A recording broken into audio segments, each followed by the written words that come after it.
سلام، به رساتاب خوش اومدین. من سریام و قراره تو این مجموعه آموزشی کنار هم وارد دنیای خبر و خبرنگاری بشیم.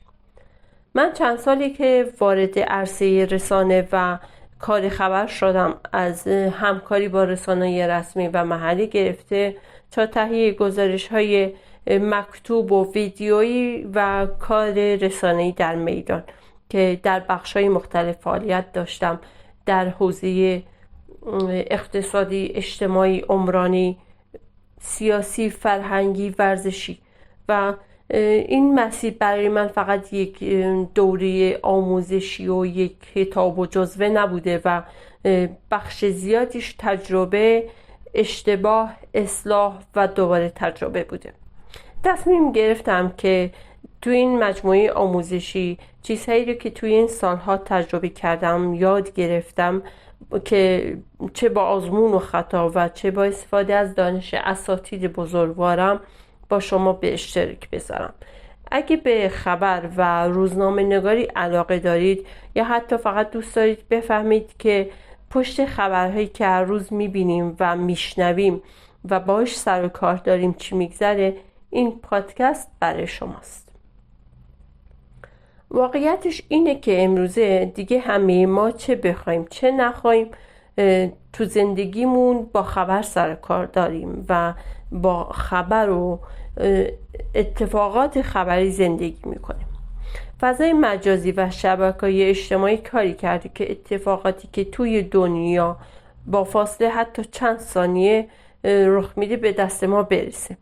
قبلا منابع خبری محدود بودن، مثلا روزنامه بود، رادیو بود، تلویزیون بود و سایت های خبری که سرعتشون نسبت به امروز خیلی کمتر بود و میشه گفت اصلا قابل مقایسه نیست. البته امروزه میبینیم که هر کسی با گوشی میتونه یک محتوایی رو تولید کنه، منتشر کنه و به دست جمعیت عظیمی از مردم برسونه که این خودش هم میتونه یک فرصت باشه و از سمت دیگه یک تهدید هم میتونه محسوب بشه. فرصت از این جهت که دسترسی آزادتر شده، تهدید هم از این جهت که شایعه میتونه خیلی راحت تر پخش بشه و هر اتفاقی به اسم خبر دست به دست بشه و منتشر بشه. خب اینجاست که موضوع سواد رسانه خیلی مهم میشه و مردم، نه فقط کسایی که خبرنگارن یا فقط افرادی که میخوان وارد حوزه رسانه و خبر بشن، بلکه همه مردم، همه جامعه باید بدونن چی خبره و چی فقط یک اتفاق و حتی یک شایعه میتونه باشه و باید که سواد رسانی خودشون رو، دانش رسانی خودشون رو اونقدر ارتقا بدن و بالا ببرن که بتونن این تفاوت‌ها رو بدونن و واقعیت رو متوجه بشن.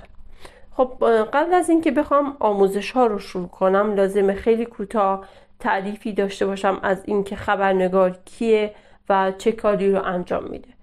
تعریف حرفه خبرنگار اینه که خبرنگاری به فرایند جمع‌آوری، نگارش و انتشار اخبار و اطلاعات مربوط به رویدادهای اجتماعی، سیاسی، اقتصادی و فرهنگی اطلاق می شود. خبرنگاران مسئولند اخبار را به صورت دقیق، بی‌طرفانه و به موقع در اختیار مخاطبان قرار دهند. حالا اگه بخوام خودمونی تر تعریف کنم خبرنگاری رو، بگم که خبرنگار فقط کسی نیست که خبر می‌نویسه. خبرنگار باید بتونه بپرسه، شک کنه، دنبال منبع موثق بره، با آدم‌ها حرف بزنه، در میدان حاضر بشه و مهمتر از همه این که بفهمه چی ارزش گفتن داره، چی ارزش انتشار داره و چه چیزی نه و قابلیت انتشار نداره.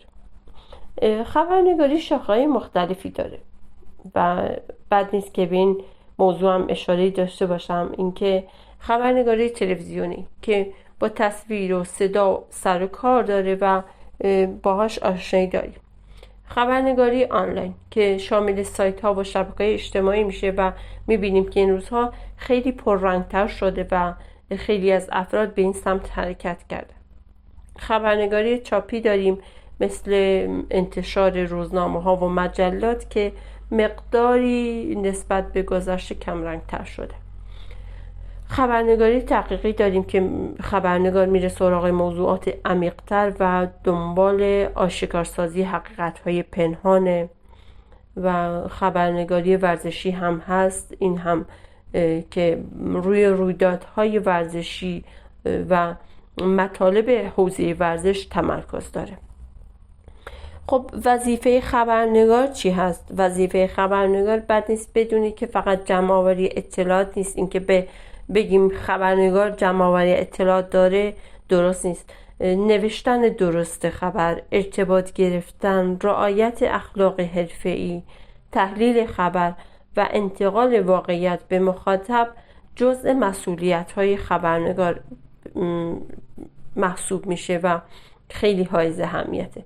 خبرنگار توی جامعه ما نقش کلیدی داره. در دنیا، نه فقط جامعه ما، در دنیا نقش کلیدی داره، چون میتونه آگاهی عمومی رو بالا ببره و حتی مسیر بعضی تصمیم‌ها و تغییرات رو تغییر بده، عوض کنه و تأثیر مثبت روی جامعه داشته باشه.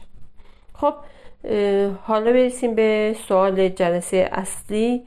جلسه اول عذرخواهی میکنم، بریم سراغ مطلبی که برای جلسه اول در نظر گرفتیم و سوالی که شاید ساده به نظر بیاد ولی پایه همه چیزه، اینکه خبر دقیقاً چیه. خب خیلی وقتها ما فکر میکنیم هر چیزی که اتفاق میفته و میبینیم و یا میشنویم خبر هم هست، اما واقعیت اینه که اینطور نیست و مبحث خبر و اتفاق دو مقوله جدا هستند. تعریف حرفه‌ای خبر اینه که خبر اطلاعاتی تازه، دقیق و تایید شده است که برای گروهی از مردم دارای اهمیت باشه. اگه بخوام ساده تر و خودمونی تر بگم اینه که خبر یعنی اطلاعاتی که روی زندگی مردم اثر میذاره و مردم حق دارن از اون اتفاق، از اون رویداد با خبر بشن. پس این میشه خبر. مثلا براتون هم چند مثال بگم. اینکه درختی رو در نظر بگیرید که سقوط کرده. خب این یه اتفاقه اما هنوز نمیتونه خبر باشه. حالا اگه همون درختی که سقوط کرده وسط یه خیابون اصلی بیفته و رفت و آمد مردم رو مختل کنه، داستان فرق میکنه. اینجاست که دیگه داریم درباره خبر حرف میزنیم که رو زندگی مردم اثر گذاشته و مردم حق دارن در موردش اطلاع پیدا کنن. یا اینکه مثال بعدی هم تصادفات رو در نظر بگیرید. خب تصادفات به خودی خود خبر نیست، ما هر روز کلی تصادف میبینیم، اما اگه تصادفی منجر به کشته یا زخمی شدن شهروندان بشه، این اتفاق ارزش خبری پیدا میکنه و قابلیت انتشار داره. و اینکه نکته مهمش اینکه هر چقدر پیامدش گسترده تر باشه، ارزش خبر هم بیشتر میشه. بنابراین اینجاست که ما تفاوت خبر و اتفاق رو میدونیم چی هست و مشخص میشه برامون. و اینکه باید بگیم اتفاق فقط رخ میده اما خبر اهمیت داره و پیامد ایجاد میکنه. 3 عنصر اصلی و نکته کلیدی در خبر وجود داره که بد نیست به اینها هم اشاره کوتاهی داشته باشم. اول تازگی خبر هست، یعنی اگر خبری جدید نباشه، اطلاعاتی که منتشر میکنیم خبر نیست و صرفا یک یادآوری محسوب میشه.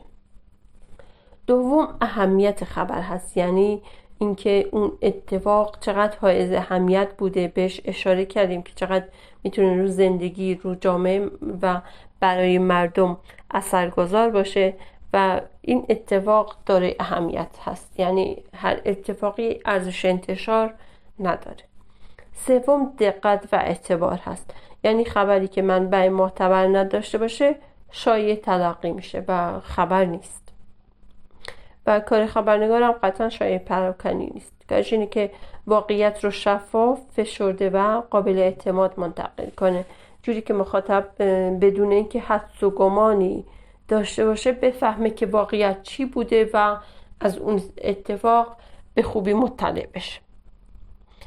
نکته دیگه هم که باید بهش اشاره کنم اینه که بی‌طرفی خبرنگار خیلی مهمه، چون فقط با بی‌طرفی میشه واقعیت رو درست و اون طوری که رخ داده به مخاطب نشون داد.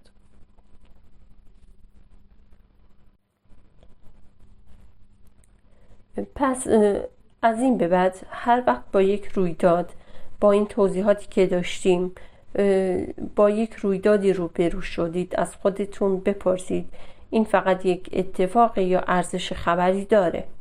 اگه دیدید میتونه رو زندگی مردم اثر بذاره و حائز اهمیت هست، اون وقت دارید به یک خبر نزدیک میشید و میتونید یک خبر رو تولید کنید و منتشر کنید، در اختیار مردم قرار بدید. من هستم اینجا اگه خواستید در این حوزه فعالیتی داشته باشید و خبر تولید کنید. اگه سوال یا ابهامی هم داشتید من هستم و حتما پاسخ میدم و امیدوارم این مسیر کمک کنه که نگاه دقیق تری به خبر پیدا کنیم و قدم به قدم وارد دنیای خبرنگاری بشیم و در جامعه جز افراد اثرگذار و مؤثر باشیم.